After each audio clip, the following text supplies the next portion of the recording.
semana hemos hablado mucho de normas de construcción que se emitieron, muchas de ellas a partir del terremoto de 1976. Muchas de ellas no se han cumplido. Y de ese tema vamos a hablar con nuestro invitado en este segmento, el arquitecto urbanista Alfonso Yurrita. Él fue parte de una comisión en la Municipalidad Capitalina que trabajó en conjunto con el Comité Nacional de Reconstrucción en 1976 para levantar el país. Y también fue parte de otra comisión que emitió una serie de normas de las que él nos hablará si se han cumplido o no y responsabilidad de quién es. Vamos a hablar de este tema con nuestro invitado. Muy buenas noches, arquitecto. La palabra es suya, adelante. Buenas noches. Aquí, mucho gusto estar con ustedes. El problema del urbano, dijéramos, creo que es el punto número 1 que vamos a tratar. Es decir, los problemas del riesgo sísmico está ligado a la planificación urbana y a la planificación regional. Ese es un tema que se ha olvidado en Guatemala. En el 8º Congreso de Arquitectos que se celebró después del terremoto de Guatemala, en octubre, se llegó a la conclusión que había necesidad de formar unidades de urbanismo en toda Centroamérica. Era un congreso centroamericano y que tomara en cuenta la formación de unidades de urbanismo para tratar ese problema, porque después del análisis del Congreso se llegó a la conclusión que los problemas más importantes era el manejo del ordenamiento del territorio en materia de estos problemas de zonas sísmicas, porque ese es el punto número 1, no es tanto la estructura, como estamos nosotros cruzados por fallas que nos afectan tremendamente a las zonas más pobladas de Guatemala. Y entonces nunca hemos trabajado el tema desde ese punto de vista. Es decir, la decisión del Congreso en general, el punto medular fue el problema de la planificación urbana y en todo sentido, y básicamente el problema de la planificación regional. Los problemas urbanos nacen de las estructuras regionales, y en este caso también el terremoto, dijéramos, está ligado a fallas que pueden afectar, dijéramos, el problema de las zonas donde se desarrollan las estructuras urbanas, y por consiguiente debíamos de empezar por ahí. Después ya podemos empezar por materiales que ya lo sabemos, es decir, eso ya está estudiado, hay normas y todo lo demás, porque lo deben de cumplir todos los profesionales y toda la gente, que ya sabemos dónde falla. Y en Guatemala efectivamente el problema más delicado que tenemos es las estructuras de adobe, ¿verdad?, que no están reforzadas, y por consiguiente seguirán cayendo. O sea, pero no está cayendo porque no hay ningún plan de ningún tipo de poderle entrar a reforzar las viviendas que son proclives a caerse. Y yo le decía a Paola, yo camino todas las mañanas y voy viendo, esta casa está mal, esta también, esta tiene falla, esta va a fallar. Es decir, no hay necesidad ni entrar a las casas, uno sabe cuáles son los puntos débiles de las estructuras. Y por consiguiente, yo creo que si las estructuras urbanas se dedicaran a analizar barrio por barrio y definir cuáles son las viviendas o edificios en riesgo, se podría atacar ese problema antes que invertir después en reconstruir, que es lo que hablábamos antes. Ahora estoy viendo la cantidad de millones que están invirtiendo para restaurar, cuando podíamos haber invertido esa cantidad en evitar estos problemas, que es menos dinero que el que se está gastando ahorita, ¿verdad? ¿De quién sería esa responsabilidad? Bueno, efectivamente son las municipalidades. Sí, lo que pasa es que a las municipalidades se les ha quitado el valor que deben de tener. Yo creo que las municipalidades deben de ser el punto número 1 en manejo de todos los problemas urbanos. O sea, los problemas sociales, por ejemplo, el problema de violencia lo deben manejar las municipalidades también. Son problemas urbanos, son problemas sociales. En fin, yo creo que las municipalidades tienen poca importancia a la estructura del gobierno central cuando hayan de trasladar a ellas ese problema. El problema general, las municipalidades deben de manejar agua, drenaje, servicios y problemas sociales y económicos. Esto lo van a manejar las municipalidades. Arquitecto, nuestro problema principal tiene que ver con las estructuras que sobreviven todavía de adobe, o corremos riesgo también por estructuras mal construidas sin asesoramiento profesional de otros materiales. Bueno, definitivamente las dos cosas. Es decir, hay problemas de adobe y gente que sigue construyendo bajo estos sistemas, digamos, que ya sabemos que van a fallar. Es decir, no tienen flexibilidad en adobe, no tienen ni siquiera una estructura básica que sostenga el adobe. Uno puede hacer, por ejemplo, estructuras de hormigón armado y puede ser que el adobe se sostenga, ¿verdad?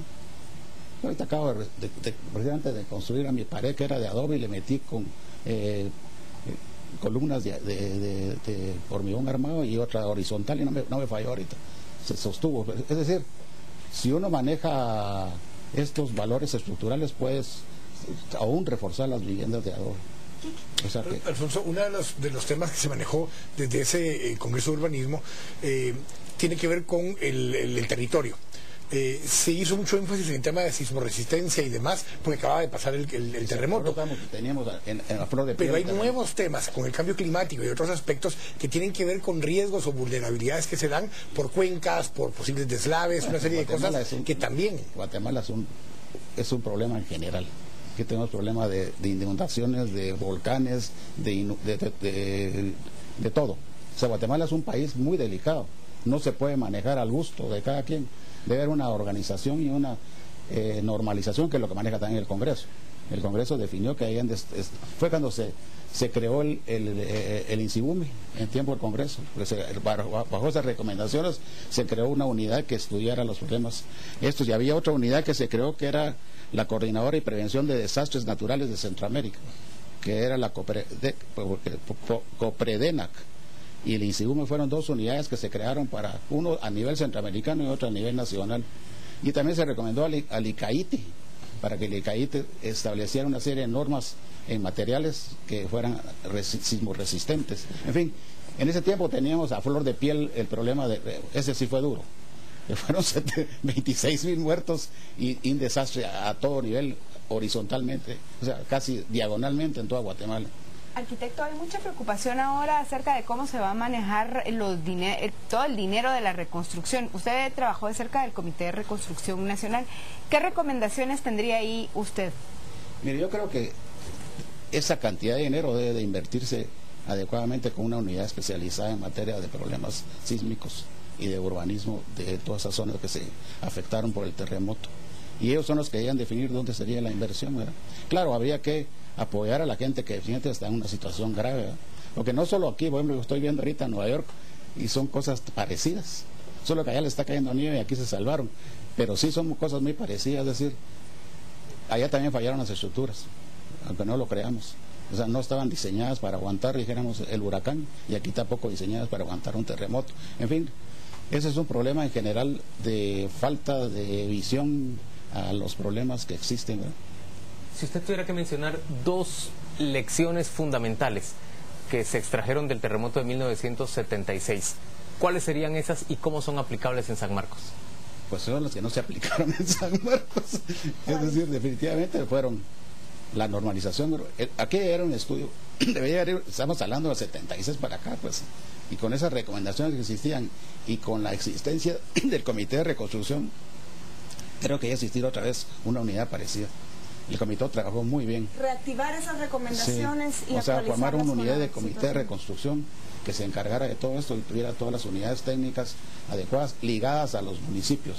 O sea, yo creo que los municipios deben de tomar ya en sus manos esa responsabilidad. ¿Y son los centros urbanos definitivamente los más vulnerables o también en las áreas rurales? Es que el problema urbano es un problema regional y el problema regional toma en cuenta todas las estructuras de semiurbanas o que existen alrededor de las ciudades ya conformadas. Es decir, aquí en Guatemala, que teníamos todos los municipios vecinos, eran parte de la estructura regional, pues, y sigue todavía afectando al propio municipio de Guatemala. Pues. Pero con esa inquietud justamente, Alfonso, la tendencia de urbanización de la población que hay en este momento y que sectores como el área de San Marcos, Xela, Toto, el área de Cobán, Carchá, Chamelco, esas nuevas áreas urbanas se están desarrollando sin ninguna planificación, sin ordenamiento territorial y sin ningún tipo de normativas de esas que estamos hablando. Bueno, yo no sé, a mí lo que más me preocupa es que tenemos una experiencia atrás tan dura que hasta que no vienen otra vez no nos acordamos, pero los que nos acordamos son los que vivimos de esa época. Los jóvenes de ahora ni cuenta se dan qué pasó. Entonces no traen ese background, dijéramos, de qué es lo que puede suceder en Guatemala y se olvidan. Igual sucede con mis colegas. Los colegas jóvenes que ahorita andan pensando en otra cosa y siempre les subrayo que hay problemas sociales, físicos en Guatemala y nunca le toman en cuenta. Claro, pero es que la principal responsabilidad de esa memoria la tienen las instituciones. Claro. Son instituciones que tienen que, a partir de una experiencia, por supuesto, regular y hacer cumplir esas regulaciones constantemente. Las instituciones que estamos hablando, estatales y las instituciones académicas, porque si vas mucho a universidades hoy, ya no se enseña mucho de esos temas, ni de sismoresistencia, ni se están tomando en consideración los nuevos retos que hay que tienen que ver con el cambio climático. Sí, así es, tenés razón. Mira, Mi experiencia, dijéramos, en la Landívar. Bueno, yo me salí por eso, que ya no era de la línea de los nuevos jóvenes que vienen pensando en urbanismo y cosas que no son de nuestras, pues. Nosotros tenemos problemas más graves que no se toman en los planes de desarrollo básicos, no se toman. Ahora estamos pensando en otras cosas. Y entonces nuestra memoria es tan cortoplacista. Rápido olvidamos en la academia y en las instituciones ese terremoto tan nefasto. Porque la gente que lo afectó, esa no tiene acceso a los poderes. Es decir, sigue viviendo aislada mientras que los que tienen el poder, tanto económico como intelectual, son los que no fueron afectados, y entonces no se traslada a las generaciones posteriores, ¿no?, ese problema, porque nunca lo tuvieron. Arquitecto, perdón. No, yo solo quería decirles, usted trabajó en el Comité de Reconstrucción Nacional, cerca. Junto con el comité. ¿Qué se hizo bien? O sea, menciónenos algo concreto que nos pueda servir ahora. Mire, a mí me gustó mucho la actividad y la agresividad de la gente que trabajó en el comité, que era una serie de profesionales que trabajaron allá y trabajamos juntos. Es decir, los programas que ellos, o sea, acuérdense que en esa época, famoso plan de los 100 días, que en 100 días limpiaron todo el país, pues. Fue un plan que lo manejó el presidente de ese tiempo, el ingeniero Lauer, junto con el ministro de Comunicaciones, Arguedas. Fueron dos estructuras básicas que resolvieron los problemas ingentes en ese momento. Después ya nos tocó a nosotros, porque yo ya entré en el segundo round, dijéramos, a resolver el problema de los que habían invadido la ciudad, cómo lo reubicamos. Mira, para mí fue un shock tremendo, que dijeron, venite y a ver cómo lo resolves. A la chucha le dije, muchachos, ¿qué hago? A caminar por las plazas, todas llenas de gente con champas. Entonces, ¿saben lo que era eso? Era un trauma, para uno como urbanista era tremendo. Pues. ¿Es previsible un fenómeno semejante en San Marcos? Es decir, que migren personas del área rural de San Marcos a vivir al centro urbano después del terremoto. Puede ser que la gente, bueno, no sé cuánto se afectó. Lo que pasa es que acuérdense que en aquel tiempo solo Chimaltenango se desapareció. El Progreso. San Juan, Zacatepeques. Sanarate básicamente cayó. Vino para acá. San José Nacahuil. ¿A dónde venían? A la estructura más formada urbanística, que era Guatemala, y a vivir de la única economía urbana que había en Guatemala. Es decir, el problema con Guatemala es que Guatemala sí es un centro económico. Tal vez San Marcos no es tan fuerte como es Guatemala. Entonces la gente vino aquí porque aquí podría vivir, aunque sea en economía informal, sobrevivir a este proceso. Arquitecto, queremos agradecerle enormemente su participación. Muchas a las 8:45. Vamos a la pausa comercial en este momento y volvemos dentro de muy poco.